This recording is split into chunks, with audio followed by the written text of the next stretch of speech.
aku ini seolah-olah aku, tapi kemudian lupa lagi karena aku harus ketemu dengan bang-bang wetan. Nanti pulang dari sini naik mobil, dolek rawon, rada eling meneh. Loh aku ndek endi rek? Ngono kan? Nah itu saya itu mengalami kesepian terus-menerus. Dan kesepian itu aku perlukan. Aku topo ngerame rek. Kamu pikir kalau riuh rendah suara itu tidak sepi. Semakin riuh rendah semakin sepi. Kalau engkau berada di dalam dirimu yang sejati, yang jauh di lubuk jiwamu itu. Mulane wong Jawa duwe topo ngerame, gitu loh rek ya. Nah, tapi iki wis cukup lah. Wis saiki berikutnya yang saya ingat aja. Syariat, thariqat, hakikat, makrifat. Mas, setiap orang boleh berpendapat. Dan pendapat mengenai 4 hal ini bisa beribu-ribu. Dan tidak usah berdebat satu sama lain. Karena setiap orang boleh membangun identitasnya berdasarkan pemahamannya terhadap 4 ini. Saya pribadi tidak pernah bisa melihat bahwa 4 ini adalah tataran atau stratifikasi. 4 ini sebuah sistem. Kalau Sabrang tadi menggambarkan syariat adalah ketika engkau naik kapal. Thariqat adalah ketika engkau mendayung kapal. Hakikat adalah ketika engkau terjun ke dalam lautan. Menemukan satu mutiara. Dan makrifat adalah ketika engkau kembali ke kapal dan memegang mutiara. Kemudian berpikir akan aku apakan mutiara ini. Aku hafal kata-kata anakku. Kurang ya opo. Betapa bangganya seorang anak yang kalimatnya dikutip-kutip oleh bapaknya sendiri. Di depan orang banyak dan di depan matanya sendiri. Anjane mata nih.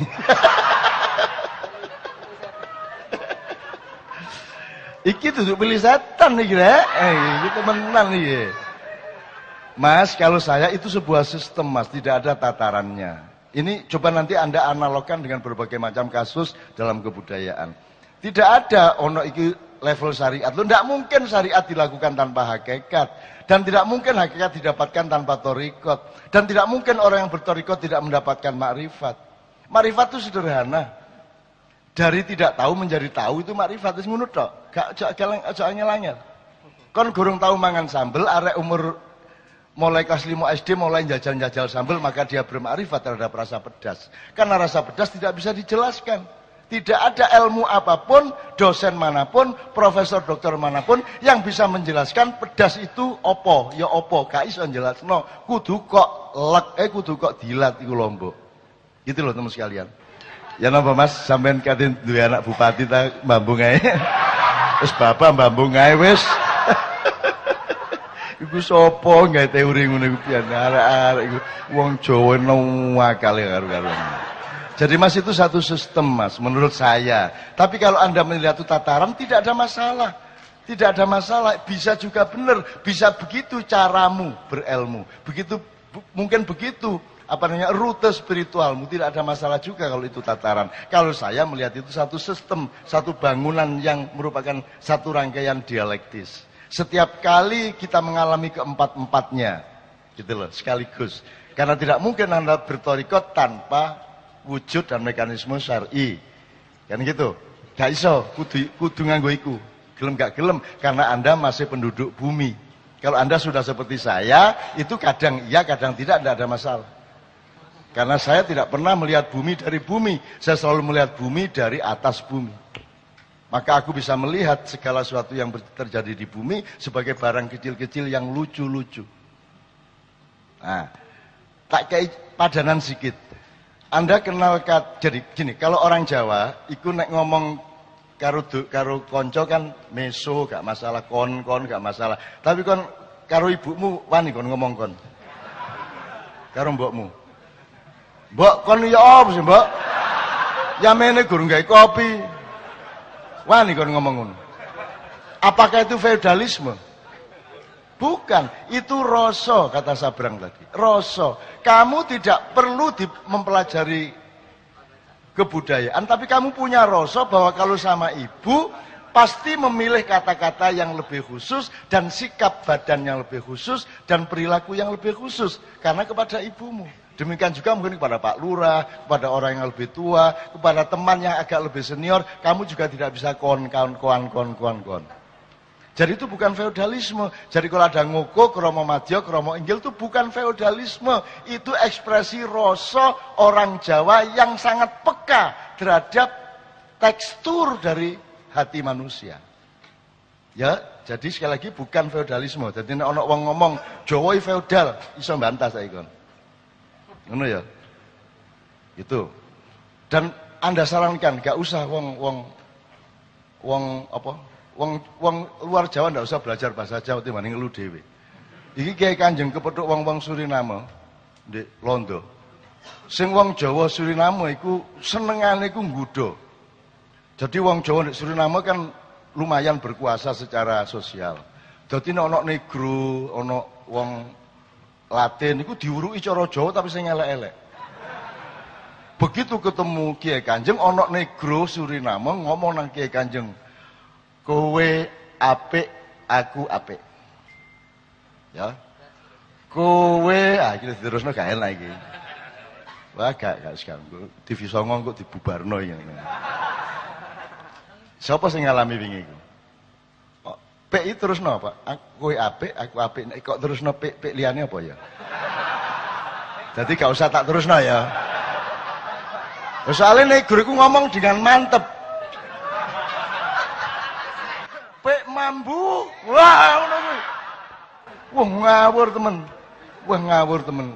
Wah, arek-arek ngakal. Wong Jawa ana wong duduk Jawa diwuruki cara Jawa mesti dikai pilih setan niku mang. Nah, teman-teman sekalian, contoh lagi satu lagi supaya saya tidak mengatakan Anda harus merubah itu, enggak, tetap seperti itu enggak ada masalah. Ya. Misalnya gini, sudra, siapakah sudra? Katakanlah saya ambil 3. Orang mengatakan sudra itu kosakata dari Hindu, seta. Ojo, kon itu belajar sejarah. Sebelum ada Hindu sudah ada kata sudra. Sebelum ada NO sudah ada tahlil. Jadi jangan terus mengatakan, oh nek tahlilan mesti wong NO. Gak, NO iku sing gandol tahlil. Duduk tahlile iku melok NO, ojo kualik kon. Gitu loh rek. Sadurunge wong NO lahir tahun 26 sudah tahlilan berabad-abad. Nah, sudra itu tidak ada hubungannya sama Hindu meskipun dipakai oleh kosakata penjelasan teologi Hindu. Jadi katakan 3 ya, sudra, satria, brahmana. Itu sebenarnya bukan soal level dan stratifikasi. Itu soal fokus. Kalau orang fokusnya adalah harta benda dan keduniaan, dia sudra. Dia boleh sholat rajin, boleh naik haji, boleh suka sodakoh, boleh infak, boleh apa, boleh bikin masjid. Tapi kalau niatnya adalah harta benda dan keduniaan, dia adalah sudra. Misalnya kemarin kita acara di Klaten, ada desa sumber air yang sangat makmur, dan minta kepada kami, Kiai Kanjeng, syukuran dan mengingatkan penduduk, tolong bersyukur para penduduk di desa itu supaya Allah memberi nikmat lebih besar. Terus aku kondo kalimat terakhir itu agak setuju. Wes ta nek kate bersyukur ae. Wong Gusti Allah mesti nambahi kok. Tapi nek kate kok niat-niati kok Gusti Allah malah ngurangi. Wes ta berbuat baik tok ae wis, bersyukur tok ae. Aja adek supaya ngono to. Ayo setor 1 juta supaya, ngono toh. Ayo sembayang di Ka'bah supaya niku lho. Ayo lunga kaji supaya, ngono toh. Lho kan iku tujuanmu duduk lunga kaji berarti. Kata setelah supaya iku mang, lunga kaji me alat, padahal lunga kaji itu harus menjadi fokus. Karena disitulah engkau bertemu dengan sangat private dengan Allah Subhanahu Wa Taala. Soal supayane urusannya Gusti Allah. Ayo rek umroh cak gak sida ditangkep KPK. Lah ngono sih. Jadi umroh hanya alat, itu namanya sudra. Jelas ya? Nah, kalau kesatria adalah orang yang fokus hidupnya adalah perjuangan sosial. Mengabdi kepada orang banyak. Kayak ombudsman itu adalah satria-satria. KPK, satria-satria. Pejabat-pejabat seharusnya mereka satria-satria. Tapi banyak pejabat yang sudra. Nah, Brahmana apa? Brahmana adalah orang yang fokusnya taat kepada Allah. Akibatnya karena dia taat kepada Allah, maka dia harus punya identitas satria. Dia harus melayani orang banyak. Karena tidak mungkin dia melayani Allah sendirian, terus tidak melayani orang banyak. Sehingga kalau Anda fokus kepada Allah, Anda menjadi Brahmana, ya, maka Anda otomatis akan menjadi satria. Dan otomatis Anda tidak perlu jadi sudra, tapi pasti mendapatkan kesejahteraan. Itu yang saya sebut keris, pedang, pacul. Nek kon nancane hatimu keris temen, makanya Indonesia tanah sing pusaka piye? Pusaka abadi nan jaya. Sekarang coba Presiden sudah jelaskan maksudnya Indonesia pusaka iku apa? Kon jelasno Presiden iso.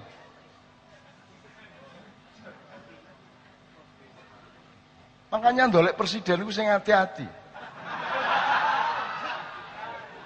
Aku wis duwe definisine wis duwe. Aku wis ketemu tetesan kecil. Presiden kita nanti harus sak kata iku tok wis cukup untuk dandani Indonesia dan membuat dunia takzim kepada kita. Sopo ae kate mlebu macam-macam, gini gak cewek pisan. Nek dengan satu kata itu beres masalah. Tapi gak tak kandakno awakmu. Engko sik. Aku biarkan dia di dalam sunyi di balik daun-daun. Ini rek ya. Sekarang saya tanya sama Anda.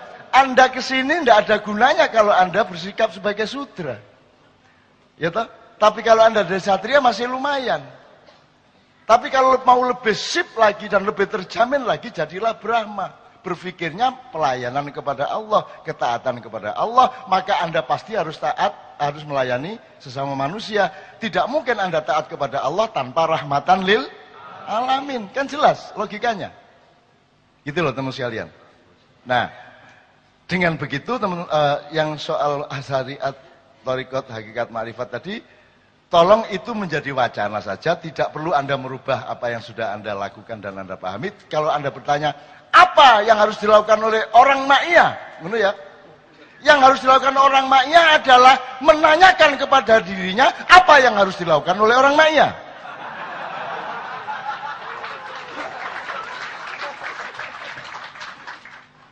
Wis dilatih bertahun-tahun, endingnya takon. Kon iku cek iso jawab padakne. Lah nek kon takon gak perlu kumpul, wis langsung ae SMS-an, Cak, ya apa ngene, ngono tok wis. Gak perlu bang-bang wetan. Karena saya tidak akan melakukan mobilisasi kepada Anda. Kalau di Indonesia ini misalnya katakanlah ada 1000 orang seperti orang ma'iyah di setiap kota, jelas yang apa yang harus dilakukan. Wani aku revolusi.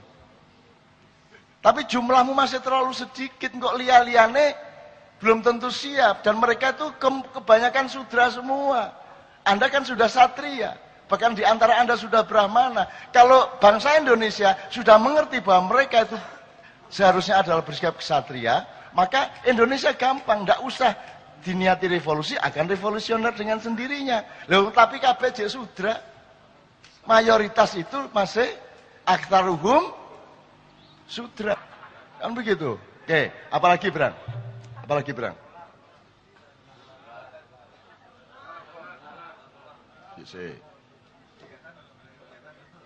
Dolar. Jawab soal dolar. Gini aja. Menurut Anda, dolar naik turun, rupiah naik turun itu murni mekanisme ekonomi atau ada intervensi politik dan kekuatan-kekuatan lain? Terserah berapa persentase intervensinya, tapi ada intervensi sebagaimana tahun 98. Nah, sekarang Anda harus berpikirnya bukan bagaimana sekarang rupiah bisa naik. Sebab Anda juga tidak mungkin melakukan wong Anda duduk pemerintah. Menurut saya yang harus Anda lakukan adalah berpikir ulang mengenai revisi peradaban di jangka menengah atau panjang. Nah, pikirkanlah sekarang ada 3 sistem di dalam perniagaan dunia. Ada sistem yang sekarang dipakai yaitu sistem uang. Ya. Uang yang dimaksud uang sekarang itu kan janjane nek kon teplek utawa gaplek ku mek korean iki lho.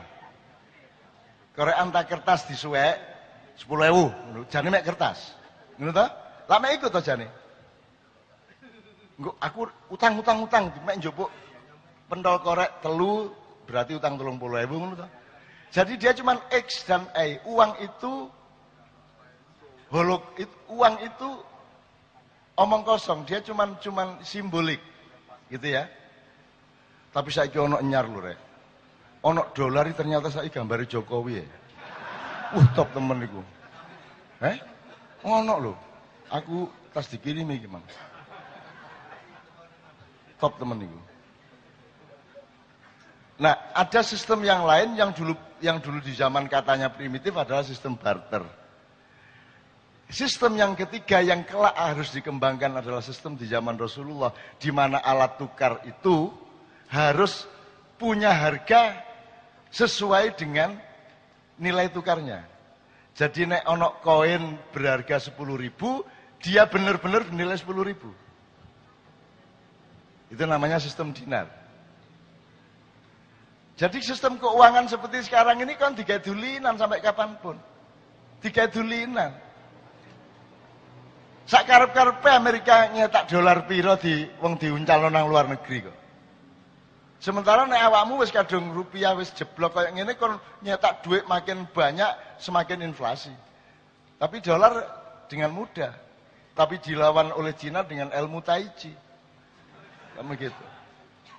Oke, jadi menurut saya jawabannya ada jawaban jangka panjang, ada jawaban kelas menengah, ada jawaban instan. Dan yang instan ini bagaimana mungkin Anda menjawab kecuali Anda melakukan desakan-desakan yang kuat kepada pemerintah yang berlaku sekarang. Tapi Anda tahu presiden kan tidak berkuasa. Bahkan ibunya pun tidak berkuasa. Yang berkuasa adalah yang dulu membiayai. Benar nggak? Nah, yang membiayai ini pun bertengkar satu sama lain. Operator yang ada di istana sekarang itu kan sudah ke Kadipiro sebelum pemilu. Beberapa hari sebelum Pilpres. Sehingga saya sudah tahu apa yang akan mereka lakukan. Jadi pokoknya nek teko nanggon aku cak ingin lho. Cak Nun kira-kira raine ya apa ya ngono lho. Muring-muring tagak. Oh Cak Nun ramah kok gak masalah ya wis dilakoni mari ngono gitu loh. Dan saya kan memang tidak urusan sama itu semua. Karena untuk dandani sesuatu kan seperti Mas Toto bilang, dandani gear sitok, gear liane cek bogang-bogang, ya gak enuban lah. Gak apa jenenge, gak muter. Jarume gak muter karena kan iki ngene kan terus akhirnya gire iki muter, akhirnya jarume tek. Indonesia adalah jam tangan yang gire bogang kabeh gak muter tapi jarume iki mlaku terus. Ngene ya ta ya? Iki jarume melaku terus, iki ya apa carane kok melaku terus? Itu penjelasannya gampang. Di sekolah gak ono saiki nilai pitu, SD, SMP gak ono pitu. Songo 10. Tidak berarti siswanya pinter, tapi tidak ada sekolah yang mau memberi nilai 7. Karena tujuan pendidikan sekarang bukan bagaimana fakta anak didik. Tujuannya adalah citra sekolahannya. Dan citra sekolahannya itu membuat mereka memanipulasi. Bener tak Garek? Kenapa harus ada citra sekolahan? Karena dia terikat oleh citra kota madianya. Bener nggak? Iki nek ono sekolahan kok nilainya pitu-pitu, dioreng-oreng karo Pak Bupati. Kepala sekolah iso dipindah. Jadi kita ini sudah salah akidah, salah niat, salah pikir, salah strategi, salah macam-macam. Tidak bisa Anda atasi, ya. Maka itulah sebabnya NO sengaja membuat muktamar untuk menunjukkan bahwa akhir zaman sudah tiba. Ngono, memang sengaja itu. Ya, bener. Jadi itu bukan sesuatu yang harus yang pasti buruk, enggak. NU berkorban untuk menunjukkan kepada bangsa Indonesia, hati-hati loh ya. Zaman wis akhir sing ngati-ati. Ya ngono to. Muktamar NU. Terus apa terusnya? Wis wayahe. Ojo ngono ta, ojo ngono. Oke, saya tidak mempersoalkan muktamar. Saya tidak ada masalah dengan muktamar NU Muhammadiyatul Nahdlatul Muhammadiyin. Saya hanya mengajak Anda semua belajar. Tapi ini bukan waktunya. Waktunya sudah sangat sedikit. Kapan-kapan kalau kita mau pelajari, kita pelajari. Ma huwa al-ahwa. Ahlul hali wal aqdi. Apa itu dia? Apa hubungannya dengan sistem pemilihan kualitatif model timur, di mana Wali Songo dulu mempraktekannya yang pertama, kan begitu. Terus ADART NO itu ADART hubungannya apa sama ahwa? Nanti kita pelajari bareng-bareng. Gitu ya teman sekalian. Ono meneh poin Bran? Sudah tidak ada ya. Jadi dolar gini. Dolar ini Anda tidak usah terlalu pusing-pusing amat, tapi syaratnya Anda harus punya putaran ekonomi real, kecil-kecil. Ya, akan sedikit terpengaruh, tapi nek awakmu duwe putaran dhewe, akan tetap survive. Jadi Indonesia iki rupiah manjlok iku penumpang pesawat gak berkurang. Ya tak gak? Mall rame. Mbah iku hubung-hubungane ya apa arek-arek iki. Lah iya iki dome iki mlaku terus padahal gire iki pokak-pokak kabeh karo-karuan. Ada juga unsur keajaiban teman-teman sekalian. Ada kasih sayang Allah kepada Anda semua. Anda jangan sedih. Kalau Anda sedih, Anda salah sangka kepada kehidupan dan engkau salah sangka kepada dirimu sendiri. Atas dasar apa engkau menyedihkan Indonesia? Kon ditakoni tak karo malaikat meneh-meneh. Kuburan, glebak, ini terus mungkar nakir. Kenapa kamu membiarkan Indonesia hancur? Gak ono pertanyaan ngono iku. Wahai jenazah, kamu dulu milih presiden siapa? Gak ono pertanyaan itu. Tidak ada klausul dan undang-undang mengenai Indonesia di dalam aturan akhirat. Saya tidak mengatakan Anda terus jangan bela Indonesia, tidak. Tapi tidak ada tema itu. Makanya sekarang gini, sedikit aja. Penting di wis rabi ta gurung? Sing wis rabi sapa? Wis ya? Anda milih mana? Keluargamu bubar, ta Indonesia bubar?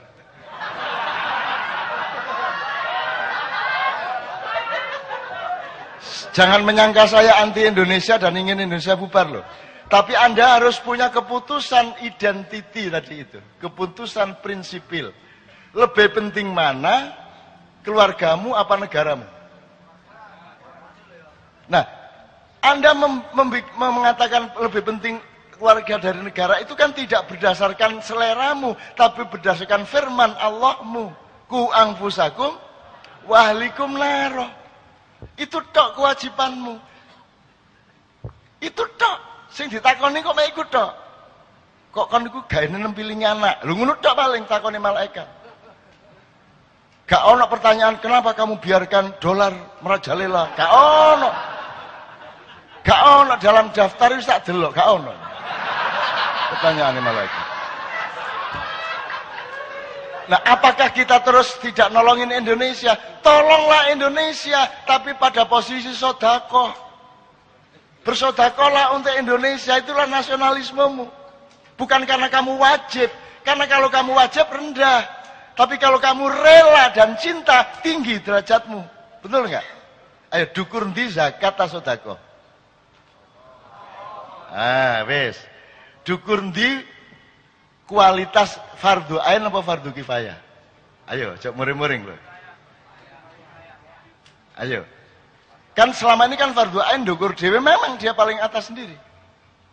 Wong penjelasannya harus kronologis.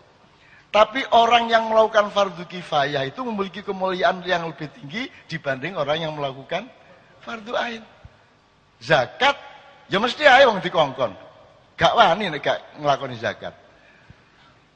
Diuring-uring temen nek gak zakat. Tapi nek gak sedekah lah gak diuring-uring. Tapi kon gelem sedekah, kon ikhlas sedekah, berarti sedekah itu kemuliaan. Maka mari kita cintai Indonesia dengan bersedekah kepada Indonesia, bukan karena kita berkewajiban terhadap Indonesia. Kenapa ndak berkewajiban kepada Indonesia? Lah wis mbayari Jokowi ya. Wis mbayari pemerintah mosok kene sing diwajibno. Apa gunane kene nglumpukno pajak sampai dipenek-penek. Developer matek kabeh. Kabeh dipajeki ndek kene pajak kono pajak ditekan habis-habisan. Ibarat rakyat iku petik dipenek-penek sampai sing metu duduk ndoke tapi taeke. Gitu mboten? Jadi teman sekalian, apakah aku anti nasionalisme? Tidak. Aku menaikkan derajat nasionalisme dengan menyarankan Anda semua, cintailah Indonesia, perjuangkanlah nasib Indonesia dengan sedekahmu. Karena yang berkewajiban sudah kita bayar untuk ngurusi, kan gitu. Nah, jelas ya hukumnya ya. Nah, ini nanti masuk fikih Muzamili.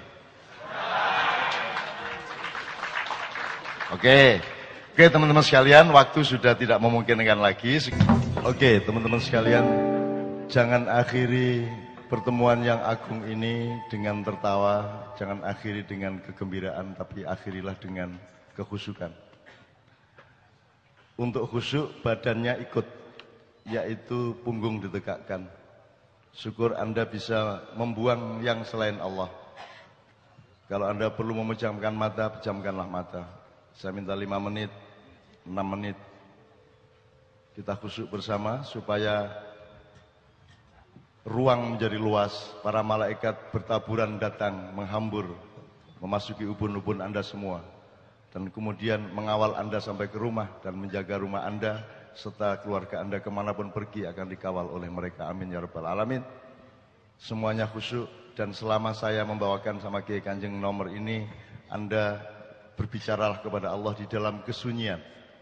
Karena suara itu hanya permukaannya, tetapi Anda harus masuk ke dalam suara itu, dan Anda akan menemukan gelembung-gelembung yang kosong dan sunyi sesuai dengan tema judul kita pada malam hari ini.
يعلم الغيب والشهادة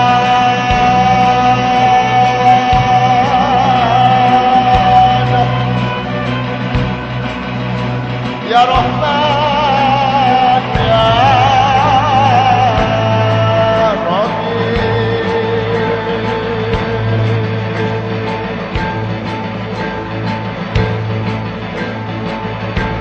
يا مالك يا مالك يا قدوس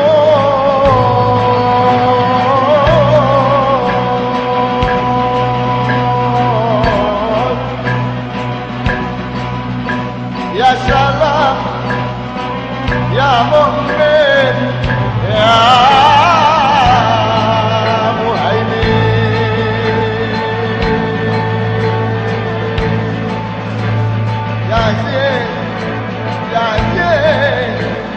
يا جبار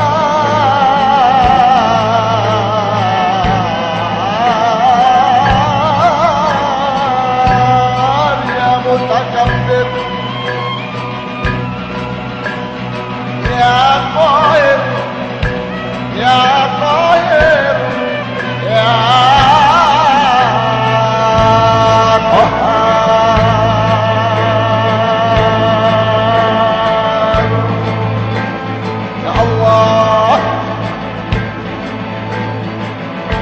rasukilah anak-anak cucu-cucu semua ini dengan kehendakmu. Rasukilah mereka dengan perintahmu, dan jadikanlah mereka pelaku-pelaku dari yang engkau kehendaki dan engkau perintahkan, ya Allah. Jadikanlah anak-anakku menjadi tangan dan jari-jarimu, menjadi kaki dan kekuatanmu, menjadi akal dan kehendakmu, menjadi hati dan cintamu, ya Allah. Ya Malik, ya Balik, ya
Oh